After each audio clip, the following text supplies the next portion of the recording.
Kita baca hadis dari Abu Kabsyah Al-Anmari radhiyallahu anhu. Nabi SAW bersabda, "Innamad dunya li arba'ati nafarin."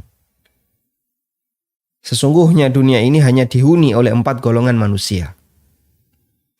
Abdin razaqahullahu malan wa ilma, fahuwa yattaqi fihi rabbah, wa yasilu fihi rahimah, wa ya'lamu lillahi fihi haqqa, fahadha bi afdalil manazil. Seorang hamba yang dikaruniai oleh Allah harta dan ilmu. Kemudian dengan kekayaannya itu dia bertakwa kepada Rabb-Nya, menyambung silaturahim dan mengetahui hak-hak Allah. Inilah manusia yang kedudukannya paling mulia. Kenapa disebut paling mulia? Karena beliau memiliki potensi dan dimanfaatkan potensi itu untuk kebaikan.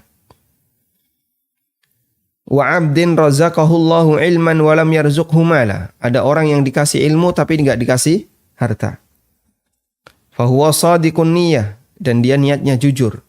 Yaqulu, dan dia mengatakan, lau anna li malan la'amiltu bi'amali fulanin. Andai kan saya punya harta, maka saya akan beramal seperti fulan. Lalu kata Nabi sallallahu alaihi wasallam, fahuwa biniyatihi fa ajruhuma sawa. Dengan niatnya orang ini pahalanya sama. Sehingga orang kalau punya niat yang baik lalu diiringi dengan tekad, apalagi sudah sampai diucapkan, maka dihitung oleh Allah Subhanahu wa taala sebagai kebaikan. Wa 'abdin razaqahullahu malan wa lam yarzuqhu ilma. Ada orang yang dikasih harta tapi tidak dikasih ilmu. Fa huwa yakhbitu fi malihi bighairi ilmin. Dia habiskan hartanya tanpa ilmu. La yattaqi fihi rabbah wa la yasilu fihi rahimah. Wa la ya'lamu lillahi fihi haqqa. Dia tidak bertakwa kepada Allah, tidak gunakan sambung silaturahmi, dan tidak tahu kewajiban apa yang harus dia tunaikan terhadap hartanya. Nggak pernah mikir zakat. Dan banyak kaum muslimin yang seperti itu. Orang-orang kaya di antara kaum muslimin yang kayak gitu banyak sekali. Nggak ngerti zakat itu apa. Bahkan jangankan nggak ngerti, nggak kepikiran kalau ternyata dalam agama ini ada kewajiban zakat. Betul, dia orang yang punya amal sosial ya. Kadang dia menderma, beramal sosial, nyumbang. Tapi nggak kepikiran zakat. Sehingga dia tidak tahu kewajiban yang harus dia tunaikan terhadap hartanya. Padahal orang yang nggak bayar zakat, Masya Allah, ancamannya sangat berat.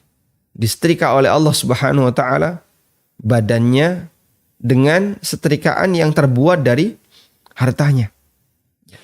Maka Allah jadikan hartanya itu jadi setrika, kemudian dipakai untuk nyetrika. Fatukwa biha jibahuhum, patuknya disetrika. Wa junubuhum, punggungnya disetrika. Kemudian badannya disetrika. La haula wala quwata illa billah. Waliyadzubillah. Dan juga hartanya diwujudkan oleh Allah dalam bentuk syuja'un aqra. Ular yang bisanya sangat kuat sampai botak kepalanya. Lalu melilit orang yang punya harta itu. Kemudian dia akan memangsa pemiliknya. Dan ular ini mengatakan, ana maluka, ana kanzuka. Aku adalah hartamu, aku adalah simpenanmu. Disebabkan karena orang ini tidak mau bayar zakat.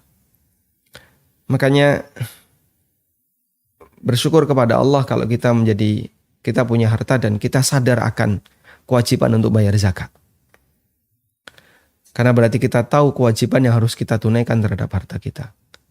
Padahal ya, banyak sekali orang yang dia kaya, dia punya harta 1 nisab, tapi nggak pernah kepikiran untuk bayar zakat.